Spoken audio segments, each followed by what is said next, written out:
With an update on firings and more, this is Pro Wrestling Central. My name is John and you're watching the Wrestling Report.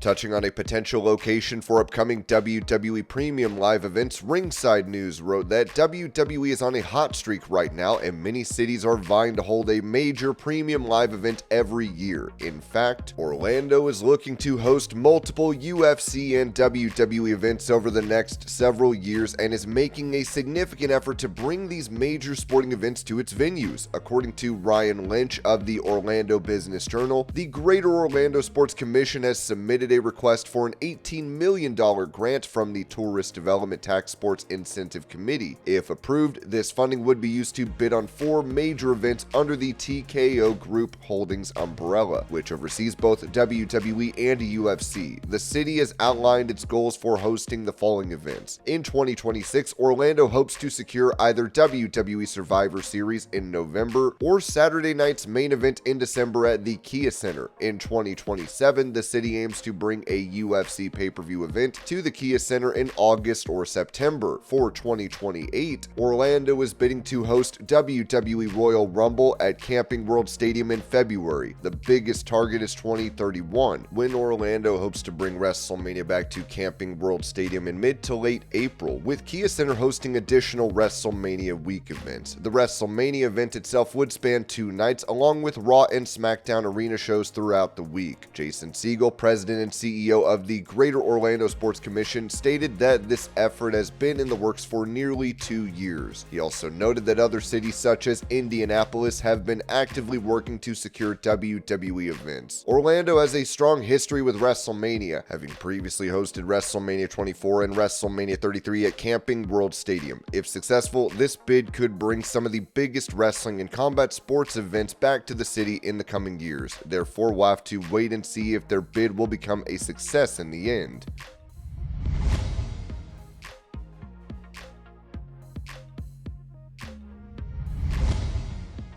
Previously, Booker T said this about AEW star Swerve Strickland, feeling black wrestlers do not get fair opportunities in WWE, noting on his podcast, "I'm just trying to figure out what he's talking about. I'm black, so I'm just trying to understand if something happened to him personally. Maybe he thought he should have been a bigger star in WWE. I hate that we're still talking about this race thing. I've been working for the company for a long time, and I know I've been treated fairly for 20 years. Swerve Strickland said this in response to Booker T's comments, telling Vlad TV, "That's not what happened when Vince McMahon said the N-word in front of you. That's not being treated fairly, my opinion." And to that statement, it's not what I'm saying. It's that I'm saying what people are saying. I'm saying what your audience is saying. It's not just me talking out of my ass. It's what your audience has been complaining about for the better part of 2 to 3 years, about not seeing black talent getting singles matches on premium live events and stuff like that.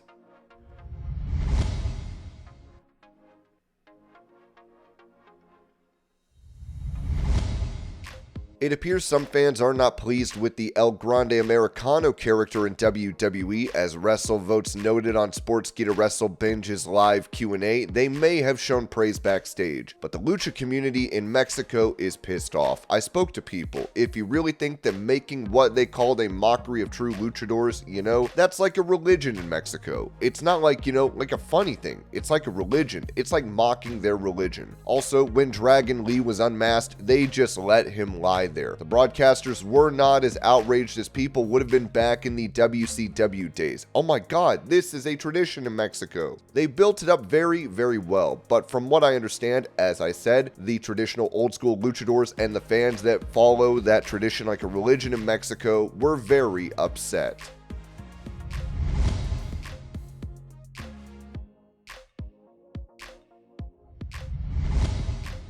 For more information regarding the firings over at TNA Wrestling, Ringside News wrote that TNA Wrestling quietly pulled the trigger on a wave of firings this week, and now we are learning just how deep the cuts went and who was affected. Names like Romy Glazer, Rob Kligman, Michael Shuchenko, Sebastian Destrani, and Ariel Scherner were all part of Anthem's shakeup, and according to Fightful Select, these weren't just background players. These were the people driving real business. Let's start with Romy Glazer, a standout in the company's marketing division. Almost all metrics tied to her work there increased, sources said. She reportedly helped grow TNA's email list to nearly 140,000 and helped send out over 13 million emails. She was also central to big-name brand collaborations like Vita Coco, Blacksmith, and PCO Burger, while coordinating Joe Hendry's deal with USC Athletics. Glazer stepped in after Lou D'Angeli's exit, expanding TNA's digital and live event footprint. Then there's Rob Kligman, who had only been in his chief revenue officer position since last summer. Still, insiders say he made an immediate impact. Rob was doing a great job, got close to $1 million in ad sales in under 12 months. Guy is the real deal. Tops, Vita Coco, all the movies were him, one source said. Michael Shuchenko will remain with Anthem until April 30th. He was instrumental in transitioning Impact Plus into TNA Plus with Endeavor Streaming. That shift was no small task. It helped double the app's business. Michael was responsible for the shift from Impact Plus to TNA Plus, which made the app actually usable, said one team insider. He also played a role in simulcasting TNA programming for fans without Access TV access. Sebastian Destrani, known to indie fans as Sebastian Suave, had a hand in nearly everything, reviving TNA merchandise, producing backstage social content, and even drawing from his Smash Wrestling background. One person described him as a Swiss Army knife who rolled his sleeves up.